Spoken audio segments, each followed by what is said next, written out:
وَلَقَدْ يَسَّرْنَا الْقُرْآنَ لِلذِّكْرِ فَهَلْ مِن مُّدَّكِرٍ۔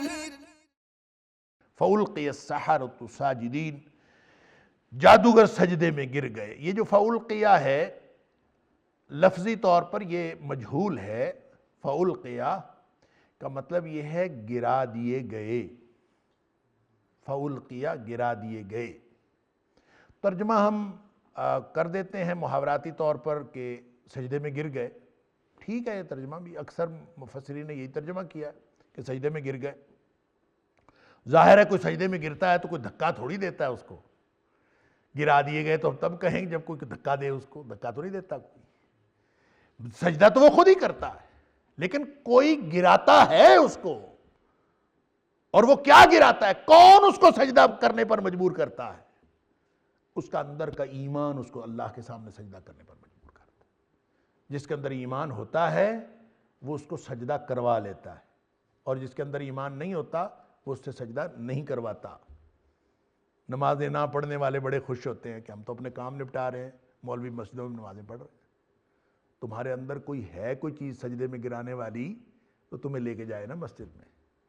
محرومی ہے یہ، ایمان سے محرومی یا ایمان کے نقص کا اظہار ہے جب سجدے کی توفیق نہیں ہوتی۔ اور سجدے کی توفیق فَأُلْقِيَ السَّحَرَةُ سَاجِدِينَ، اندر ایمان آیا۔ اب دیکھیں ایمان آنے میں کتنے ٹائم لگتا ہے، کتنے سال لگے؟ لمحہ لگا، سمجھ آ گئی۔ ایمان کا معنی ہوتا ہے مان لینا۔ بس جو ہی مانا کہ یہ تو اللہ کی طرف سے ہے، تو ایمان آیا، اور ایمان نے آ کے فوراً، اور ایمان جب آتا ہے تو وہ پھر ایمان سکون میں بیٹھے نہیں رہنے دیتا، فوراً عمل پر وہ مجبور کر دیتا ہے۔ اور یہ بات کئی دفعہ ہو چکی کہ آپ اس کے لیے نا سورہ بقرہ کا جو آخری آیات ہے وہ دیکھ لیا کریں۔ آمن الرسول بما انزل الیہ من ربہ والمؤمنون کلنا آمن باللہ وملائکتہ وکتبہ ورسلہ لا نفرق بین احد من رسلہ وقالوا سمعنا واطعنا، ہم نے سنا اور اطاعت کی۔ پھر سننے اور اطاعت کرنے میں کوئی درمیان میں تردد کا وقفہ نہیں ہوتا۔ اللہ اکبر، جب سمجھ آ جاتی ہے تو فَأُلْقِيَ السَّحَرَةُ سَاجِدِينَ، اندر کی کیفیت نے ان کو سجدے میں گرایا ہے، کسی نے دھکا نہیں دیا، اور نہ مجبوراً وہ سجدہ کروائے گئے ہیں۔ مجبوراً اللہ نے سجدہ کروانا ہوتا تو اللہ تعالیٰ کسی سے بھی کروا لیتا۔ فرعون کو اتنی نشانیاں نظر آئی ہیں، ساری نشانیاں دیکھی ہیں، اب جادوگروں کا کیا مقدر تھا کہ انہوں نے ایک نشانی دیکھی اور فوراً سجدے میں گر گئے۔ اور وہ وہی فرعون تھا کہ بار بار نشانیاں دیکھتا رہا، وعدے بھی کرتا رہا، بس یہ ایک دفعہ کر لو، یہ ایک دفعہ اس کو، جب ان کے اوپر خون کا، پھر مینڈکوں کا، پھر کس طرح کی، جب وہ آتا تھا تو موسیٰ علیہ السلام سے آ کے منت ترلا کرتے، دعا کرو یہ عذاب ٹل جائے، ہم سارے مومن بن جائیں گے۔ عذاب ٹل جاتا تو پھر بھی نہیں بنتے تھے۔ اللہ، یہ ہٹ دھرمی ہے، اور بالآخر اسی ہٹ دھرمی کی وجہ سے غرقاب ہوئے ہیں سارے۔ تو بہرحال یہ جو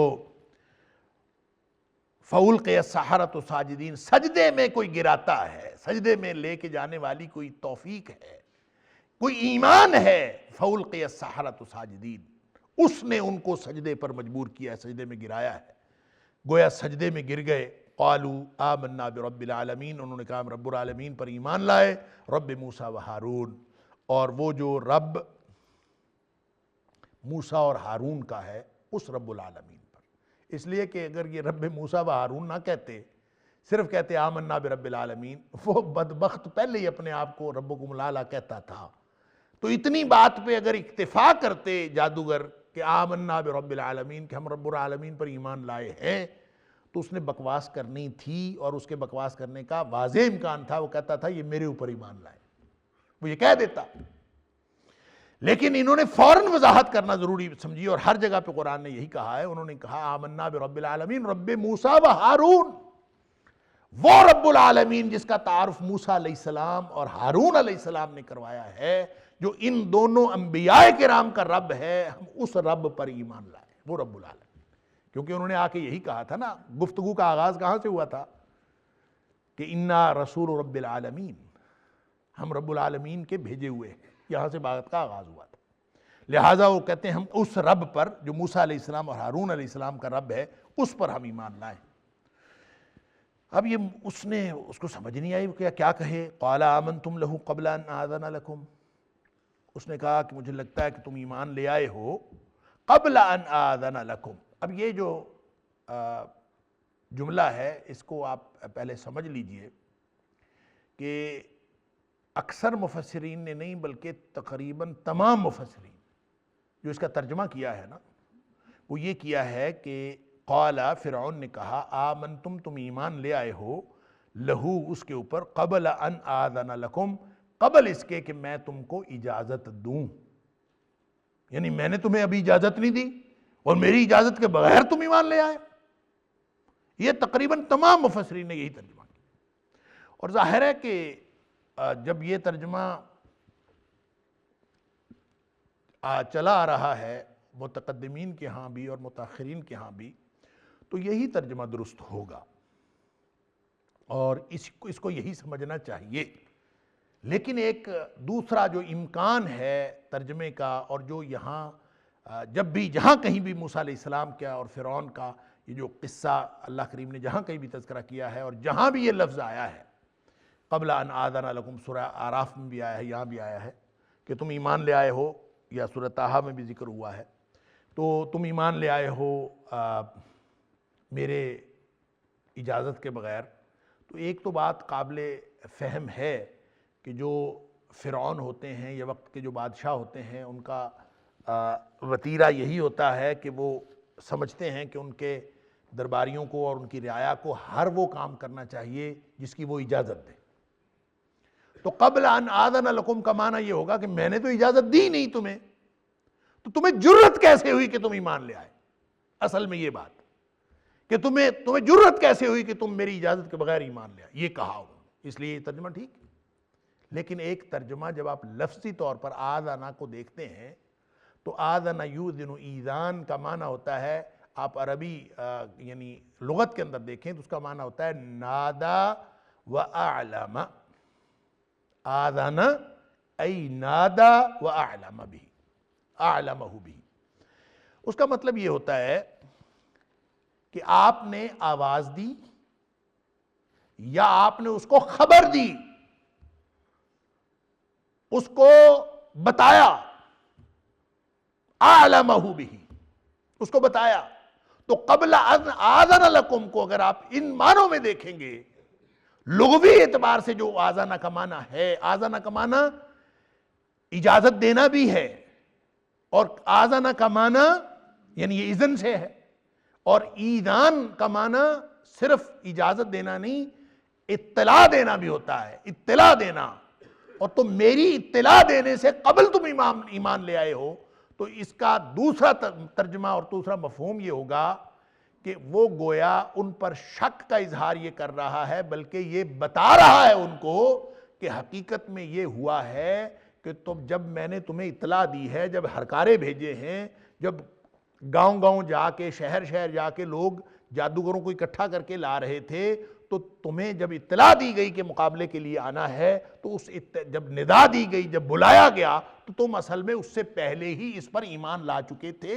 قبل ان آذن لکم، میرے بلانے سے پہلے، میرے اطلاع دینے سے پہلے تم ایمان لا چکے تھے۔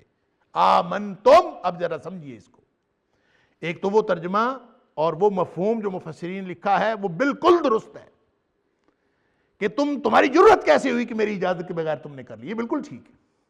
لیکن اس کو دوسرے مفہوم میں جب سمجھتے ہیں کہ میرے اطلاع دینے سے بھی پہلے اور میرے تمہیں خبر دینے سے پہلے تم ایمان لا چکے تھے، اور اس کی تائید جو ہے وہ اگلے کلمات سے ہوتی ہے کہ قرآن کہتا ہے کہ اِنَّهُ لَكَبِيرُكُمُ الَّذِي عَلَّمَكُمُ السِّحْرَ، یہ ہے وہ بات جس سے اس دوسرے معنی کی تائید ہوتی ہے کہ یہ تمہارا بڑا ہے جس نے تمہیں جادو سکھایا ہے، گویا تم یہاں آنے سے پہلے ہی آپس میں کنیکٹڈ ہو، تمہارا استاد ہے کہیں، مجھے پتہ ہی نہیں چلا، یعنی میرے بلانے سے بھی پہلے، میرے اطلاع دینے سے پہلے تم آپس میں، تم تو اس کے اوپر ایمان لا چکے تھے۔ آمن لہو کا معنی یہ میں پہلے آپ کو بتا چکا ہوں، ایک ہوتا ہے آمن بہی اور ایک ہوتا ہے آمن لہو۔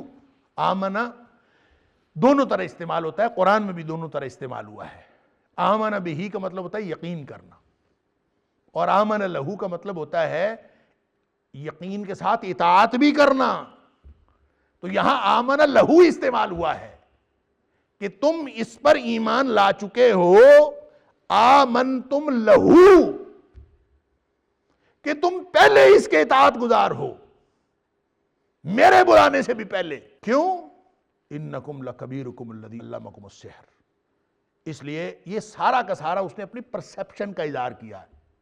ایک تو اس نے اپنے جو طاقت تھی، قوت تھی، اس کو ایگزرٹ کرنے کے لیے کہ میں تو جو کچھ میں کہہ رہا ہوں وہ وہی ہونا چاہیے، میری اجازت کے بغیر تمہیں جرت کیسے ہوئی؟ اور دوسرا اصل میں وہ یہ کہہ رہا ہے کہ یہ ہوا گڑبڑ یہ ہو گئی ہے کہ میں جب بلا رہا تھا سب کو تو اس سے پہلے ہی تمہارا آپس میں رابطہ تھا، تم نے تو جادو سیکھا ہی اس سے ہے، تو تم تو پہلے ہی اس کے اطاعت گزار تھے، اس کی بات تم نے پہلے ہی مانی ہوئی تھی۔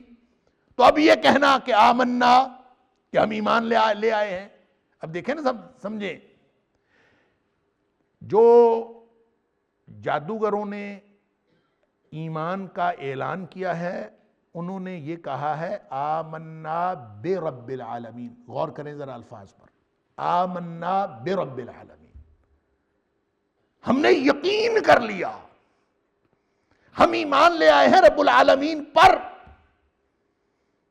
وہ کہتا ہے آمنتم لہو، وہ کہتا ہے آمنتم لہو، آمنتم بہی نہیں کہہ رہا، وہ کہہ رہا ہے آمنتم لہو، تم ان کے پہلے ہی اطاعت گزار تھے اس کے، اور انہو لکبیرکم الذی علمکم السحر، پہلے سے تمہارے آپس میں رابطے تھے، اس نے تمہیں جادو سکھایا ہے۔ تو یہ گویا وہ اپنی غلطی تسلیم کر رہا ہے کہ میرے بلانے سے پہلے ہی تمہارا تو آپس میں رابطہ تھا، میں تو تمہیں استاد و شاگردوں کو آپس میں مقابلے میں لا کے کھڑا کر دیا ہے، یہ گویا میرے سے غلطی ہوئی، میرے بلانے سے پہلے ہی تمہارا آپس میں رابطہ تھا۔ لہٰذا یہ آدن یؤذن ایذان جو ہے، اس کے اندر یہ معنوں کے اندر بھی اس مفہوم کی گنجائش موجود ہے، اور پورے اس سیاق و سباق میں بھی اس مفہوم کی گنجائش موجود ہے۔ اگرچہ میں دیکھتا رہا اور میری خواہش تھی کہ مجھے کسی مفسر سے یہ بات مل جائے کہ یہ اس کا معنی یہ ہے اور اس کا مفہوم یہ ہے، تو کسی مفسر سے میری معلومات کے مطابق مجھے نہیں ملی، ہو سکتا ہے کہیں ہو، لیکن چونکہ معنوں کے اندر یہ گنجائش موجود ہے اور سیاق و سباق اس کا تقاضا کرتا ہے، اور لفظی طور پر بھی آذانہ کا جو ترجمہ ہے اس میں بھی یہ گنجائش موجود ہے، اور مفہوم کے اعتبار سے بھی یہ معنی ہو سکتا ہے، اور پھر سیاق و سباق بھی اس کا تقاضا کرتا ہے، اس لیے میں نے یہ مفہوم آپ کے سامنے رکھ دیا، واللہ اعلم بالصواب۔ لیکن اس نے بہرحال یہ جو کھلا اس نے چیلنج کیا اور ان بیچاروں کو انڈر پریشر کرنے کے لیے کہ تمہارے اندر جرت کیسے ہوئی پہلے معنی کے مطابق کہ میری اجازت کے بغیر تم ایمان لے آئے، اور دوسری بات یہ کہ میرے بلانے سے بھی پہلے تم ایمان لا چکے تھے۔ یہ گویا اس نے اپنی شرمندگی مٹائی، سارا مجمع اکٹھا تھا، رعایا کے سامنے اس نے گویا یہ بتایا کہ اصل میں لوگوں یہ معاملہ یہ ہوا ہے کہ یہ ایمان لا چکے تھے، اب ان کو یہ کہہ رہا ہے کہ تم تو ایمان لا چکے تھے میرے بلانے سے بھی پہلے، یہ اب کوئی واقعہ نہیں ہوا۔ اگر وہ اس وقت کے ایمان کو تسلیم کر لے تو اس کا مطلب تو یہ ہے، صرف اجازت کی بات ہو تو اس کا مطلب تو یہ ہے کہ اس نے یہ تسلیم کر لیا فرعون نے کہ موسیٰ علیہ السلام نے جو کچھ پیش کیا ہے معجزہ تھا تو وہ معجزہ قابل ایمان ہی، بس صرف اجازت کا مسئلہ تھا، میری اجازت کے بغیر تم نے کیوں ایمان کا اظہار کیا؟ حالانکہ وہ تو اس کو تسلیم کرنے کے لیے تیار نہیں تھا، اجازت کا مسئلہ نہیں تھا، وہ تو تسلیم کرنے کے لیے تیار نہیں تھا کہ یہاں کوئی ایسا غیر معمولی واقعہ ہوا ہے۔ وہ حضرت موسیٰ علیہ السلام کے معجزے کو معجزہ قرار دینے کے لیے بھی تیار نہیں تھا۔ لہٰذا قبل آذان لکم کا معنی یہی بنتا ہے کہ میری اطلاع دینے سے پہلے، میرے بلانے سے پہلے میری خبر دینے سے پہلے، میرے ندا دینے سے پہلے اور میری یہ مہم شروع کرنے سے پہلے ہی تمہارا آپس میں کنیکشن ہے۔ وَلَقَدْ يَسَّرْنَا الْقُرْآنَ لِلذِّكْرِ فَهَلْ مِن مُّدَّكِرٍ وَلَقَدْ يَسَّرْنَا الْقُرْآنَ لِلذِّكْرِ فَهَلْ مِن مُّدَّكِرٍ اِنَّهُ لَكَبِيرُكُمُ الَّذِي عَلَّمَكُمُ السِّحْرَ، اس نے تمہیں جادو سکھایا ہے، تم سب نے ان سے جادو سیکھا ہے۔ تو یہ یہاں کوئی ایمان لانے اور نہ لانے کا کوئی واقعہ نہیں ہوا، وہ اس کی تردید کر رہا ہے۔ اور اس نے اپنی گویا خفگی بھی مٹائی عوام الناس کے سامنے۔ آمنتم لہو قبل ان آذن لکم، تم تو پہلے ہی اس کے اوپر ایمان لا چکے تھے، اس کے پیچھے تھے، اس کی اطاعت میں تھے۔ انہ لکبیرکم الذی علمکم السحر، یہ تمہارا بڑا ہے جس سے تم نے جادو سیکھا، جس نے تمہیں جادو سکھایا ہے۔ فلسوف تعلمون، اب میں تمہیں بتاؤں گا، اپنی طاقت ہم اب بتائیں گے۔ فلسوف تعلمون، اب تمہیں بہت جلد معلوم ہو جائے گا۔ اب یہ دھمکی ہے۔ پہلے اس نے گویا اپنی خفگی مٹائی یہ کہہ کے کہ یہ تو بھائی مقابلے سے پہلے ہی آپس میں ان کا مکا ہوا تھا، یہ تو بڑے چھوٹے آپس میں۔ پہلے تو اس نے یہ خفگی مٹانے کی کوشش کی، پھر اس نے کہا اب ان کو لگ پتا جائے گا۔ فَلَسَوْفَ تَعْلَمُونَ لَأُقَطِّعَنَّ أَيْدِيَكُمْ وَأَرْجُلَكُمْ مِنْ خِلَافٍ، میں تمہارے ہاتھ پاؤں کاٹ دوں گا۔ اللہ اکبر۔ لَأُقَطِّعَنَّ، ٹکڑے ٹکڑے کر دوں گا، ایدیکم تمہارے ہاتھوں کے، وارجلکم اور تمہارے پاؤں، من خلاف الٹی سمت سے۔ الٹی سمت سے مطلب ہاتھ دایاں کٹا ہوگا اور تو بایاں پاؤں کٹا ہوگا، اور بایاں ہاتھ کٹا ہوگا دایاں پاؤں، یعنی اس طرح سے کر کے میں کاٹ ڈالوں گا۔ وَلَأُصَلِّبَنَّكُمْ أَجْمَعِينَ، تم سب کو سولی دے دوں گا، سلیب چڑھا دوں گا۔ یہ سلیب اور سولی یہ اور چیز ہوتی ہے، پھانسی اور چیز ہے۔ ہم سمجھتے ہیں شاید پھانسی پہ چڑھا دوں گا، بعض نے لکھا بھی ہے، بعض اردو مترجمین نے لکھا ہے میں تمہیں پھانسی پہ، اب پھانسی نہیں ہے، یہ سلیب اور چیز ہوتی ہے۔ سلیب دینا جس کو اردو میں سولی پہ چڑھانا کہتے ہیں، سولی پہ چڑھانا اور پھانسی دینا یہ دو مختلف باتیں۔ پھانسی تو سیدھا سا ہے، گلے میں پھندا ڈالیں اور نیچے سے اس کا جو پھٹا ہے وہ کھینچ لیں اور کسی میز پہ بے شک کھڑا کر لیں، وہ پھندے میں لٹک کے مر جاتا ہے، بات ختم۔ یہ پھانسی ہے، یہ سزائے موت۔ سولی بھی سزائے موت ہی ہوتی ہے، لیکن سولی سزائے موت ایسی نہیں ہے کہ آپ کسی کو گلے میں پھندا ڈالیں اور اس کو مار دیں، نہیں۔ سولی یہ ہوتی ہے کہ اس کو ایک لکڑی کے ساتھ اس کے بازو باندھے جاتے ہیں، سلیب دینا، یوں بازو باندھ دیے جاتے ہیں، یا زیادہ تکلیف دینی ہو تو اس کو میخوں کے ساتھ ٹھونک دیا جاتا ہے لکڑی کے ساتھ، اور پھر اس کو کسی بڑے بانس پہ بڑی اونچی لکڑی کے ساتھ اس کو باندھ دیا جاتا ہے، بس۔ اور یوں میخیں لگی ہوئی ہیں اور وہ جڑا ہوا ہے یا بندھا ہوا ہے، واٹ ایور، اور وہ وہاں چھوڑ دیا جاتا ہے بس اس کو۔ اور ظاہر ہے وہ چھوڑ دیا گیا، یہ سولی پہ چڑھا دیا گیا۔ اب وہ جو سولی پہ چڑھ گیا ہے، اب کیا ہے، اب کیا ہوگا؟ اب اس کو مارا نہیں جاتا، وہ خود کئی دن وہاں لٹکے بھوک پیاس، پھر پرندے نوچتے ہیں، کوئی آ کے کھا جاتا ہے، کوئی کچھ کرتا ہے، کرتے وہ آہستہ آہستہ مرتا ہے۔ یہ ہوتا ہے سولی چڑھانا، اور پھانسی سے کہیں زیادہ تکلیف دہ سزا ہے۔ لہذا اس نے یہ نہیں کہا میں تمہیں مار دوں گا، میں والا اصلبنکم۔ اور وہاں سورہ طٰہٰ میں تو اس نے کہا فی جذوع النخل، میں تمہیں سولی پہ چڑھاؤں گا درختوں کے تنوں میں۔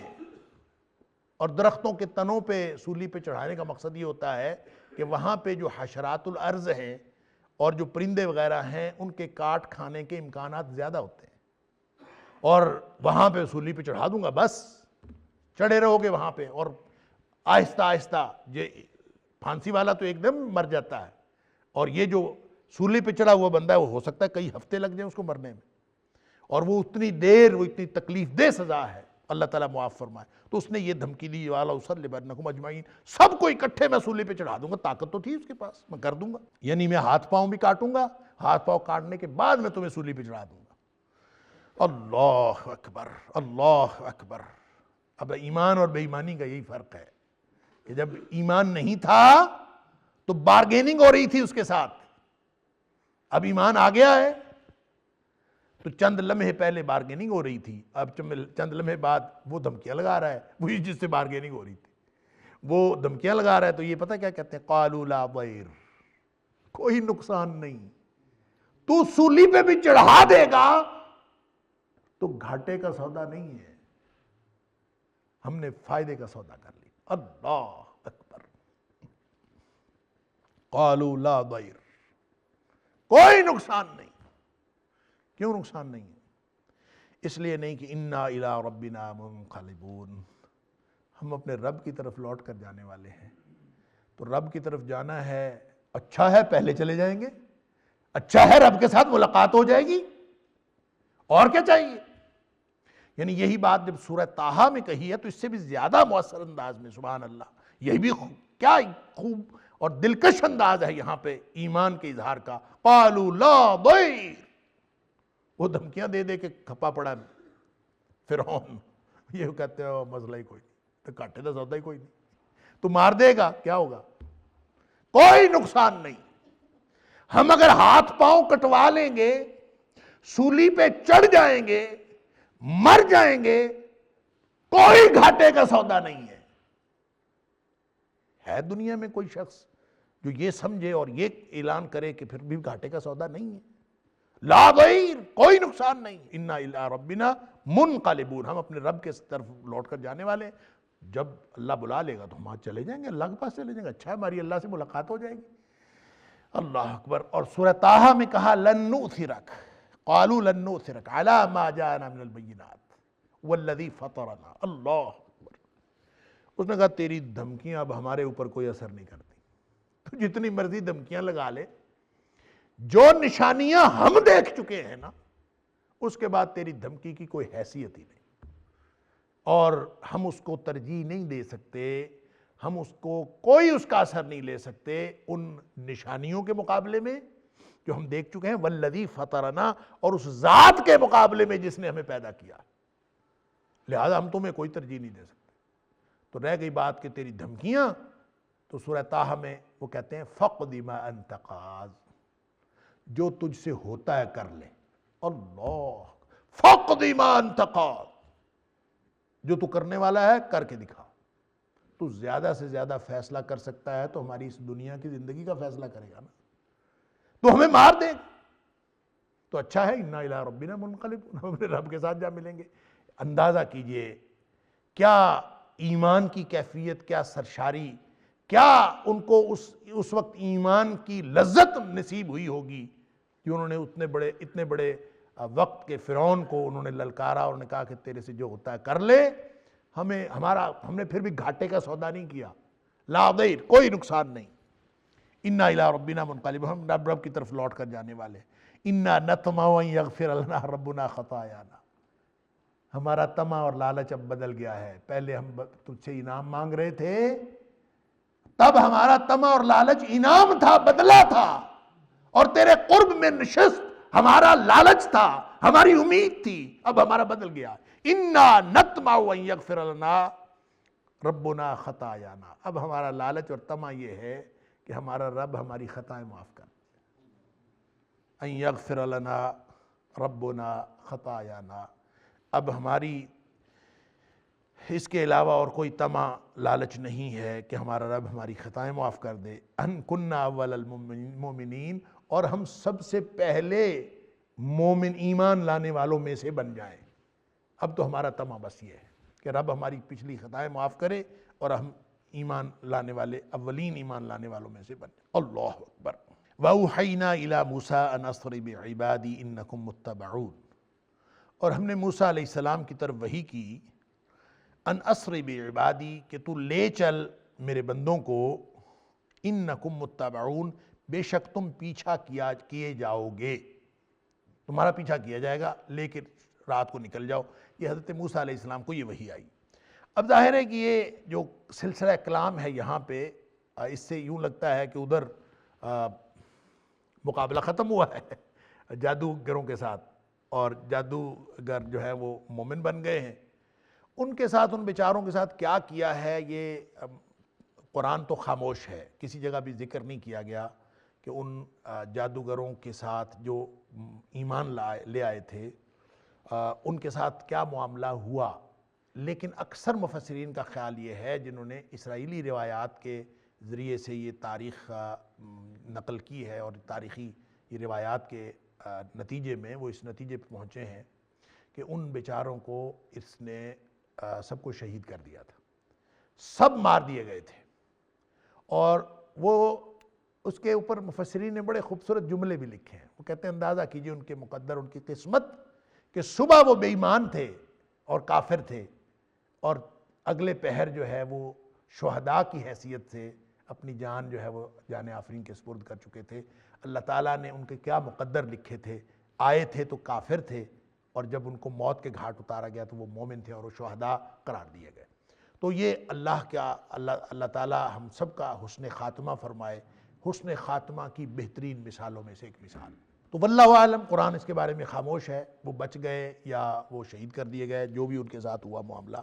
لیکن یہاں پہ یہ بہت کئی سالوں کا گیپ ہے جو کور کر دیا گیا ہے۔ میں نے پہلے بھی عرض کیا کہ قرآن کہانی کو کہانی کے انداز میں نہیں سناتا، وہ صرف واقعے کے چند پہلو ذکر کرتا ہے، اور کبھی بھی کوئی بھی واقعہ، یہ سب سے زیادہ بیان ہونے والا واقعہ حضرت موسیٰ علیہ السلام کا ہے، یہ بھی آپ اس کو واقعے کی ساری کڑیاں ملا کے ایک کہانی نہیں بنا سکتے، کیونکہ کہانی سنانا قرآن کا اور کہانی سنانا قرآن کا مقصد ہی نہیں ہے۔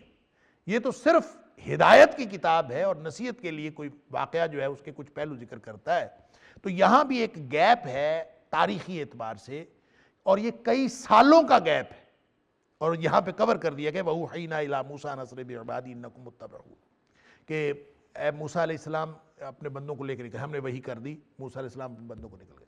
اچھا، اس میں کئی سال جو ہے اس کا تذکرہ سورہ یونس وغیرہ میں ہو گیا، اور سورہ اعراف میں بھی ذکر ہے کہ اس دوران بہت زیادہ تکالیف آتی رہیں، فرعون نے اور فرعونیوں نے بنی اسرائیل کے اوپر، حضرت موسیٰ علیہ السلام کے ساتھیوں کے اوپر جو یعنی ان کے اوپر جو سزائیں تھیں اور جو تکلیفات تھیں اور جو مختلف قسم کے ان کے مظالم تھے، ان میں اور زیادہ اضافہ کر دیا، اور یہ بیچارے پتہ نہیں ایک عرصہ تک وہیں ظلم برداشت کرتے رہے اور اس کے خلاف اپنی مزاحمت جاری رکھے رہے۔ پھر جا کے حضرت موسیٰ علیہ السلام نے دعا کی ہے اللہ سے، اس کا تذکرہ سورہ یونس میں آ چکا ہے۔ انہوں نے پھر حضرت موسیٰ علیہ السلام نے اللہ سے دعا کی ہے کہ یا اللہ کیا کریں، فرعونیوں کے پاس طاقت بڑی ہے، ہم کمزور ہیں، ہم کیا کریں؟ پھر دعا کی ہے اللہ ان کی طاقت کو غارت کر دے، اور یہ سورہ یونس کی آیت نمبر 88 کے اندر یہ دعا موجود ہے۔ وَقَالَ مُوسَىٰ رَبَّنَا إِنَّكَ آتَيْتَ فِرْعَوْنَ وَمَلَأَهُ زِينَةً وَأَمْوَالًا فِي الْحَيَاةِ الدُّنْيَا، اللہ تو نے فرعونیوں کو، فرعون اور اس کے درباریوں کو، اس کے ساتھیوں کو، یہ جو دنیاوی مال اور جائیداد اور جو جاہ و مال ہے، یہ اس قدر عطا کیا ہے کہ یہ انہوں نے تو غلبہ حاصل کیا ہوا ہے۔ إِنَّكَ آتَيْتَ فِرْعَوْنَ وَمَلَأَهُ زِينَةً وَأَمْوَالًا، ان کو تو نے جاہ و مال عطا کیا ہوا ہے فی الحیات الدنیا، دنیاوی زندگی میں۔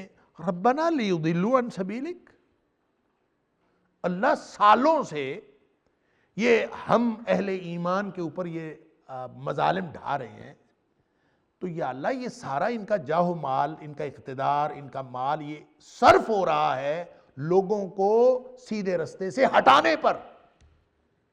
لیضلوا عن سبیلک، اللہ کیا تو نے اس لیے دیا ان کو کہ یہ لوگوں کو راستے سے ہٹاتے رہے اپنے مال کے ذریعے سے، اپنی طاقت کے ذریعے سے؟ تو دنیا میں جو طاقتور ہوتے ہیں، ہر طاقت، ہر دولت یا اللہ کے لیے استعمال ہو رہی ہوتی ہے یا اللہ کے دین کے خلاف استعمال ہو رہی ہوتی ہے۔ لہذا اس موقع پر پھر حضرت موسیٰ علیہ السلام نے گویا، اس کا مطلب یہ ہے کہ موسیٰ علیہ السلام ایک عرصے تک، اور یہی انبیاء کا طریقہ کار رہا کہ ایک عرصے تک انتظار کرتے رہے کہ شاید اس کو ہدایت ہو جائے، اور اس کی ہدایت کی دعا بھی کرتے رہے۔ اب آ کے انہوں نے یہ دعا کی ہے کہ اللہ یہ تو ہمیشہ گمراہی، بالکل اسی طرح کی بات ہے جیسے حضرت نوح علیہ السلام نے دعا کر دی آخر پہ جا کے کہ یہ تو ایمان نہیں لاتے، ان کی نسلیں بھی جو ہیں وہ جو پیدا ہوتی ہیں کافری پیدا ہوتی ہیں، تو ان کو سب کو غرقاب کر دے۔ تو یہاں بھی انہوں نے اسی طرح کی دعا کی ہے، ربنا اطمس علی اموالہم واشدد علی قلوبہم۔ وَلَقَدْ يَسَّرْنَا الْقُرْآنَ لِلذِّكْرِ فَهَلْ مِن مُّدَّكِرٍ وَلَقَدْ يَسَّرْنَا الْقُرْآنَ لِلذِّكْرِ فَهَلْ مِن مُّدَّكِرٍ۔ اللہ ان کے مال غارت کر دے، ربنا اطمس علی اموالہم، اللہ مٹا دے ان کے سارے مال، واشدد علی قلوبہم، ان کے دلوں کو سخت کر دے، کٹھور بنا دے۔ یعنی اب یہ دعا کر رہے ہیں، ہدایت کی دعا نہیں کر رہے، اب دعا کر رہے ہیں کہ اللہ ان کے دلوں کو ہدایت کے قابل ہی نہ چھوڑ، واشدد علی قلوبہم، اس لیے کہ فلا یؤمنوا حتی یروا العذاب العلیم، اب پھر یہ ایمان لا ہی نہ سکیں کبھی جب تک تیرا عذاب نہ دیکھ لیں، یعنی تیرا عذاب ہی دیکھیں ایمان نہ لا سکیں۔ اور پھر یہ وہی ہوا، جب یہ عذاب آیا ہے تو ڈبکی کھانے کے بعد اس نے کہا تو تھا آمنت برب موسیٰ و ہارون، میں موسیٰ اور ہارون کے رب پر ایمان لاتا، لیکن اس وقت کا ایمان وہ قابل قبول ہی نہیں ہوتا۔ یہ وہ دعا ہے جو حضرت موسیٰ علیہ السلام نے اللہ سے کی، تو اس کے نتیجے میں پھر یہ وحی آئی ہے، وَأَوْحَيْنَا، یعنی یہ کئی سالوں کے تاریخ کا گیپ ہے یہاں پہ، کئی سالوں بعد، یعنی فوراً مقابلے کے فوراً بعد نہیں ہوا، یہ کئی سال پھر بھی وہاں رہے۔ اس کے بعد انہوں نے یہ دعا کی ہے، اس کے بعد پھر اللہ تعالیٰ نے یہ وحی بھیجی ہے کہ تو ایک رات ان کو لے کے نکل پڑو، اور ساتھ یہ فرما دیا اِنَّكُمْ مُتَّبَعُونَ، کہ رات کو نکلنا تو ہے چپکے سے بتائے بغیر، لیکن یہ نہیں سمجھنا کہ تم محفوظ ہوگے، پیچھا کیا جائے گا۔ پیچھا کیا جائے گا ایک طرح کی احتیاط ہے کہ تمہارا پیچھا کیا جائے گا، تم نے یہاں سے نکلنا ہے تو تم اس طرح سے نکلو کہ جلدی جلدی کسی محفوظ مقام پر پہنچ جاؤ۔ انکم متبعون، یہ ایک احتیاط بتائی جا رہی ہے کہ پیچھا تو وہ کریں گے، تو تم جلدی جلدی کسی ایسی جگہ پہ پہنچ جاؤ کہ جہاں تم ان کی دسترس سے نکل چکے ہو۔ فَأَرْسَلَ فِرْعَوْنُ فِي الْمَدَائِنِ حَاشِرِينَ، اب وہ جو فرعون کو پتہ چلا کہ یہ سارے نکل رہے ہیں یہاں سے یا نکل گئے ہیں، تو اس نے، وہ اکیلا نہیں نکلا، فرعون اکیلا نہیں نکلا پیچھے، اس نے پھر سارے سرداروں کو اکٹھا کیا ہے، اپنی قوم کے جہاں جہاں قوت والی پاکٹس تھیں، جہاں جہاں سردار تھے، جہاں جہاں جس جس علاقے میں ان کا اقتدار تھا، سب کو اکٹھا کیا کہ سارے آ جاؤ، اب ان کا مقابلہ کرنا ہے۔ فَأَرْسَلَ فِرْعَوْنُ فِي الْمَدَائِنِ حَاشِرِينَ، اس نے سارے لوگوں کو پھر فرعون نے بھیجا فی المدائن، شہروں میں، حاشرین اکٹھا کرنے والے بھیج دیے کہ سارے آ جاؤ بھئی، ایک بہت ہی اہم معاملہ ہے۔ کیا معاملہ ہے؟ اِنَّ هَؤُلَاءِ لَشِرْذِمَةٌ قَلِيلُونَ، یہ ایک چھوٹی سی جماعت ہے، اِنَّ بے شک ہَؤُلَاءِ یہ، لَشِرْذِمَةٌ یہ چھوٹی سی ایک جماعت ہے، قلیلون چھوٹی سی، ویسے شرذمہ ویسے ہی چھوٹی جماعت کو کہتے ہیں، چھوٹی جماعت بھی وہ، شرذمہ اس چھوٹی جماعت کو، اس چھوٹے گروہ کو کہتے ہیں جو بڑے گروہ سے الگ کیا ہوا ہو۔ اصل میں شرذمہ، بعض نے کہا یہ ذال اس میں ایکسٹرا ہے، بعد میں یہ مرور زمانہ کے تحت اس میں شامل ہوا، اصل میں شرما تھا، تو شرما کا معنی ہوتا ہے پھٹ جانا، کوئی چیز پھٹ کے الگ ہو جانا، شرذمہ کا معنی بھی پھٹ جانا، کوئی چیز الگ ہو جانا۔ تو شرذمہ اصل میں اس پارٹی کو کہتے ہیں جو چھوٹی سی پارٹی ہو اور بڑی پارٹی میں سے نکلی ہوئی ہو، اس کو شرذمہ کہتے ہیں۔ اس نے کہا یہ چھوٹی سی جماعت ہے، گویا ہم سے نکلی ہوئی ہے، کسی بھی جماعت سے نکلی، چھوٹی سی جماعت ہے، اور یہ کافی تھا یہ کہہ دینا لَشِرْذِمَةٌ إِنَّهُ هَؤُلَاءِ لَشِرْذِمَةٌ، یہ چھوٹی سی جماعت ہے، یہ کہہ دینا کافی تھا۔ آگے یہ جو قلیلون کہا ہے نا، تھوڑے سے، یہ ایکسٹرا ہے، زائد ہے، یہ کہنے کی ضرورت نہیں تھی۔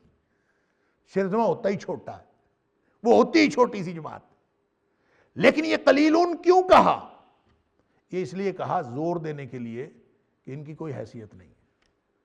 تو یہ بالکل ایسے ہی ہے، جب بندہ کسی سے ڈرا ہوا ہوتا ہے نا، کسی کے مقابلے سے ڈرا ہوا ہوتا ہے تو پھر نعرے لگاتا ہے ان کی کوئی حیثیت نہیں ہے، ہم ان کو دیکھ لیں گے.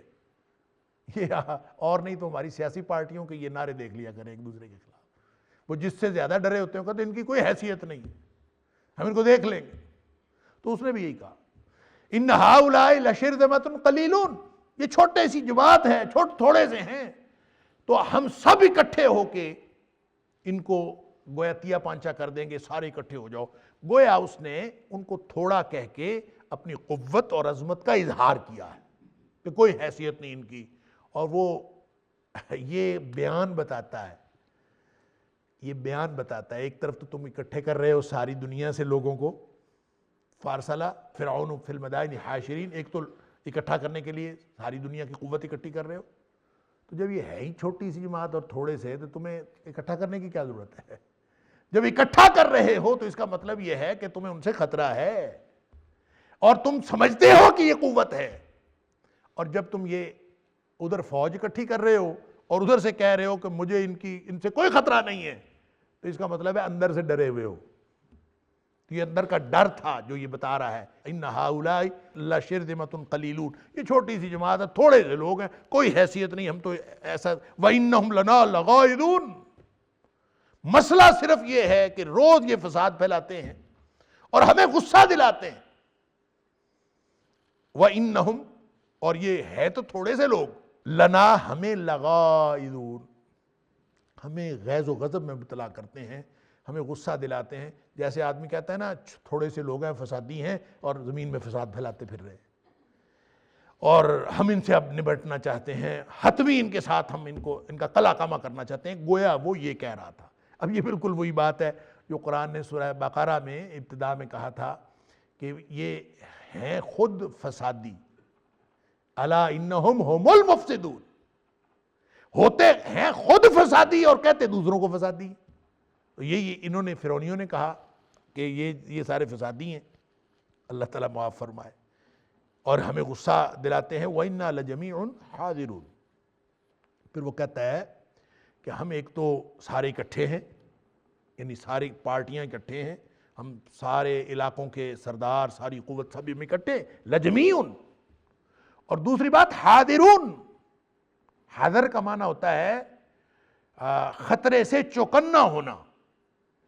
ہم جو ہیں ہر طرح سے کہ خطرے سے چوکنا بھی ہیں. لجمیع حاضرون، ہم ہر طرح کے خطرات سے چوکنا ہیں. جب اس طرح ہے تو اس خطرے سے چوکنا ہونے کی اور خبردار ہونے کا تقاضا یہ ہے کہ ہم اس فساد کا خاتمہ کر دیں. یہ گویا وہ اپنا بیان دے رہا ہے. اب یہ کہہ کہ اس نے سارے لوگوں کو بلا لیا، ادھر والے بھی آ جاؤ، ادھر والے بھی آ جاؤ، سب کو بلا لیا. قرآن کہتا ہے یہ اللہ کی تدبیر تھی، اللہ کی مشیت تھی کہ اللہ تعالیٰ نے ہر ایک کو ان کے محلات سے نکال لیا. فرعون اپنے محل سے نکل آیا، ان کے سردار اپنے اپنے محلات سے، جو ان کے پاس جو کچھ تھا اپنی اپنی راج دہانی سے سارے نکل آئے باہر. اور آ کے لشکر فاخرجناہم، پس ہم نے نکال دیا ان کو من جنات، ان باغات سے، وعیون، اور ان کے چشموں سے.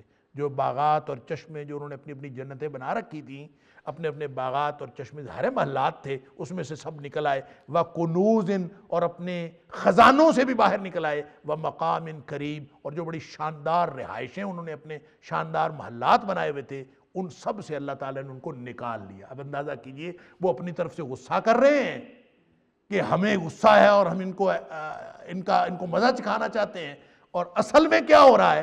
اصل میں وہ اپنی ہر چیز سے گویا باہر نکالے جا رہے ہیں، اور سارا کچھ نکل کے وہ آ کے گویا وہ سمندر میں غرق ہو گئے اور دوبارہ کبھی واپس نہیں جا سکے اپنے ان خزانوں کے پاس اور اپنے ان چشموں اور باغات کے اندر. اللہ تعالیٰ فرماتا ہے کذالک، اسی طرح ہوا ان کے ساتھ کہ ان کو سب کو نکالا اور سارے اپنے غصے میں نکلے اور سمجھ رہے تھے کہ ہم ان کو مزہ چکھانے نکلے ہیں، اور اپنے سارے خزانے، اپنے سارے شاندار رہائشیں اور جو ان کی قیام گاہیں تھیں ان میں سے نکل کے خزانے خزونے چھوڑ کے وہ نکلے اور آ کے وہاں غرقاب ہو گئے. کذالک، اسی طرح ہوا، ہر چیز چھوڑ کے وہ نکل آئے.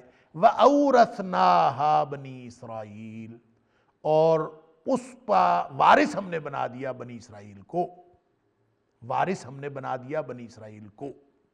اب یہ ایک ایسی بات ہے وَأَوْرَثْنَاهَا بنی اسرائیل، یعنی ان کے ساتھ تو یہی ہوا کہ وہ سارے نکل آئے اور دوبارہ کبھی اپنی راجدھانیوں کو واپس نہیں جا سکے، اپنی رہائش گاہوں کو کبھی واپس نہیں جا سکے، وہ تو نکل آئے اور اسی طرح ہوا۔ ان کے وارث بن گئے بنی اسرائیل۔ بنی اسرائیل کیسے وارث بن گئے؟ تاریخی طور پر یہ بات ثابت کوئی نہیں ہوتی۔ تاریخی طور پر تو یہ بات ہے بنی اسرائیل تو نکل آئے وہاں سے، مصر سے نکلنے کے بعد دوبارہ بنی اسرائیل کبھی مصر گئے ہوں اس کا کوئی ثبوت نہیں ہے تاریخ میں۔ تو پھر اس کا کیا مطلب ہے وَأَوْرَثْنَاهَا بنی اسرائیل، کہ اس کے اوپر قبضہ کر لیا ہو بنی اسرائیل نے جا کے؟ بنی اسرائیل تو یہاں سے نکلے ہیں اور وہ بحیرہ قلزم تھا آگے، بحیرہ قلزم سے نکل کے آگے چلے گئے اور میدان تیہ میں پھر انہوں نے جانا تو تھا وہاں ملک شام کی طرف۔ ملک شام جب ہم کہتے ہیں تو اس میں آج کا فلسطین، اردن، شام، یہ لبنان، یہ سارے ممالک اکٹھے مل کے شام کہلاتا تھا اس وقت۔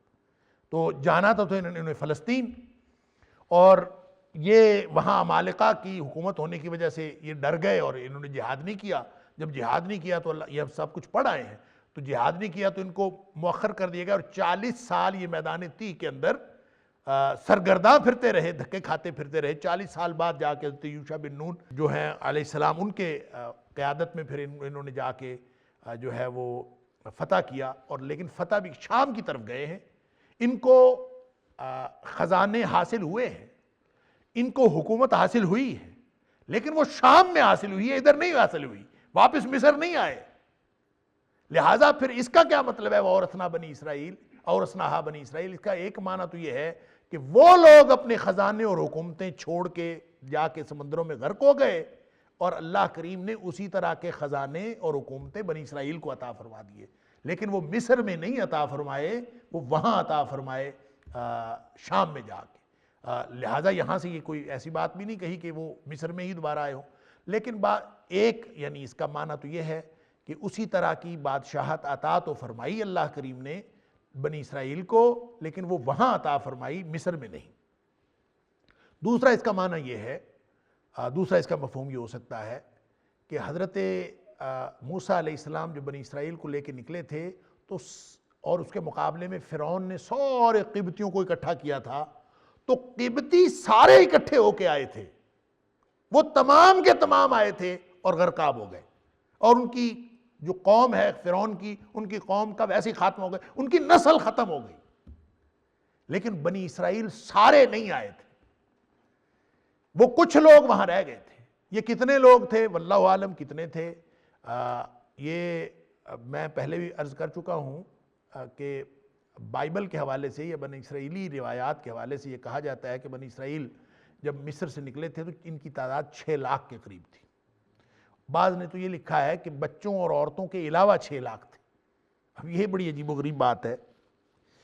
اس پر پھر مفسرین نے تبصرہ یہ کیا ہے کہ اگر کوئی قوم بچوں اور عورتوں کے علاوہ صرف جوان 6 لاکھ رکھتی ہو تو اس کو وہاں سے بھاگ جانے کی ضرورت کیا ہے؟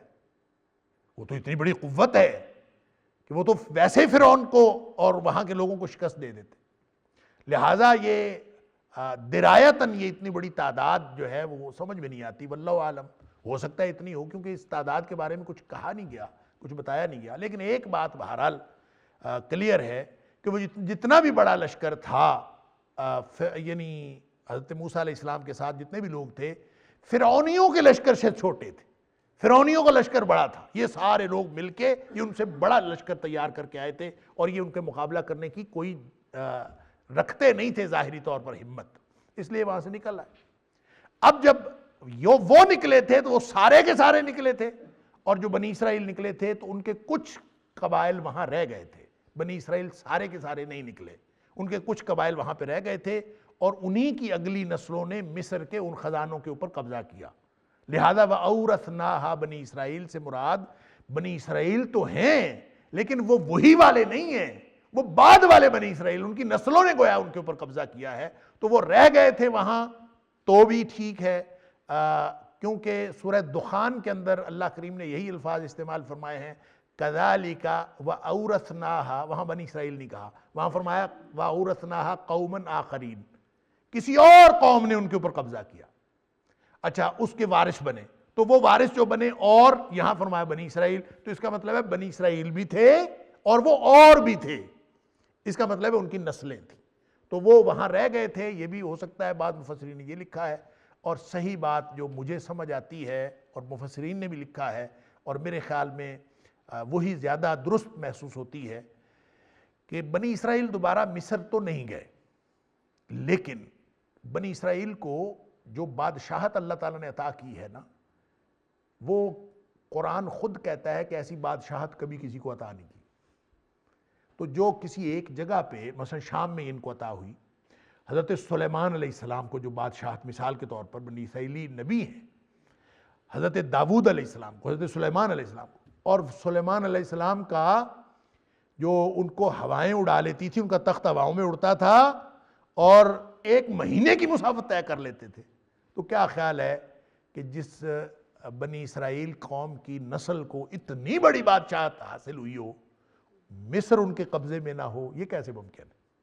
لہٰذا مصر بھی ان کے قبضے میں آ گیا تھا، بادشاہت تو ان کی شام میں ہی تھی، وہیں تھی، لیکن ظاہر ہے انہوں نے اپنی قلم رو میں شامل کر لیا ہوگا ساری چیزوں کو۔ اس کو قرآن نے کہا ہے وَأَوْرَثْنَاهَا بنی اسرائیل، یہ بھی بات ٹھیک ہے کہ بنی اسرائیلی ہی اس کے وارث بنے الٹیمیٹلی، اور وَأَوْرَثْنَاهَا قَوْمًا آخَرِينَ جیسے سورہ دخان میں فرمایا کہ وہ تھے تو بنی اسرائیلی لیکن وہ اس کے بعد والے تھے، وہ اور تھے، یہ والے نہیں تھے۔ بہرحال اللہ تعالیٰ نے ان کو اپنی مشیت کے تحت ان سارے سرداروں کو وہاں سے نکالا، سارے اپنی اپنی راجدھانیاں، اپنا اپنا عیش آرام چھوڑ کر اپنی طرف سے نکلے تھے موسیٰ علیہ السلام ان کے ساتھیوں کو تباہ و برباد کرنے کے لیے، اور سارے نکل کے ان کے پیچھے چلے اور وہ سمندر کے کنارے پہنچے ہوئے ہیں، یہ اپنی طرف سے ان کو مزہ چکھانے کے لیے جا رہے ہیں، اور اللہ تعالیٰ فرماتا ہے یوں ہم نے ان کو نکال لیا اپنی مشیت کے تحت، اور اس کے وارث بعد ازاں بنی اسرائیل بنے۔ اللہ تعالیٰ مجھے اور آپ کو، ہم سب کو قرآن سمجھنے اور عمل کرنے کی توفیق عطا فرمائے۔ وآخر دعوانا الحمدللہ رب العالمین۔ إن هذا القرآن يهدي للتي هي أقوم ويبشر المؤمنين الذين يعملون الصالحات أن لهم أجرا كبيرا۔